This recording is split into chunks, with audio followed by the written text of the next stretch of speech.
Hi friends, பச்சைப்பயிறு வேக வைக்கலாம். அதுக்கு 2 பல்லு பூண்டு, பச்சைப்பயிருக்கு உண்டான தண்ணி ஊற்றி குக்கரில் 2 விசில் விட்டு ஆஃப் பண்ணிட்டேன்.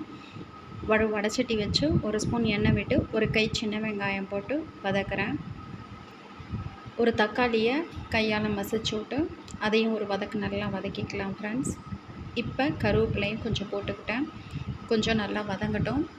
இந்த டைமில் மிளகு 1 ஸ்பூன், ஜீரகம் 1 ஸ்பூன் போட்டு நல்லா வதக்கணும் ஃப்ரெண்ட்ஸ்.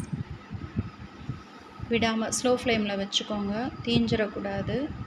அதனால் இப்போ ஒரு சின்ன கை அளவில் தேங்காய் திருவி வச்சுருக்கேன், அதையும் போட்டு நல்லா வதக்கணும் ஃப்ரெண்ட்ஸ்.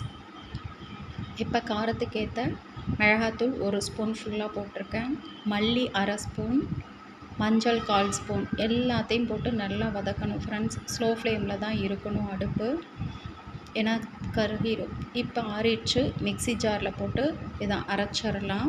இந்த விழுதை இதில் கொஞ்சம் தண்ணி விட்டு அரைச்சிக்கலாம். இது வெந்துருச்சு பருப்பு.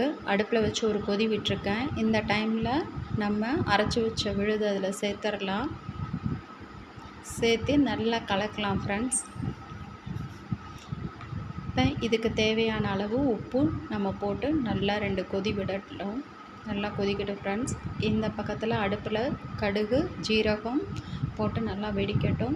இது தாளிப்பு வடகம் கொஞ்சம் போட்டிருக்கேன், ஒரு வரமிளகாய் கிள்ளி போட்டிருக்கேன், கருவேப்பிலை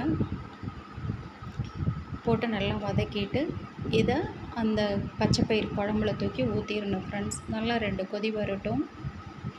பெருங்காயம் வேணுன்னா போட்டுக்கலாம். அவ்வளோதான் ஃப்ரெண்ட்ஸ்.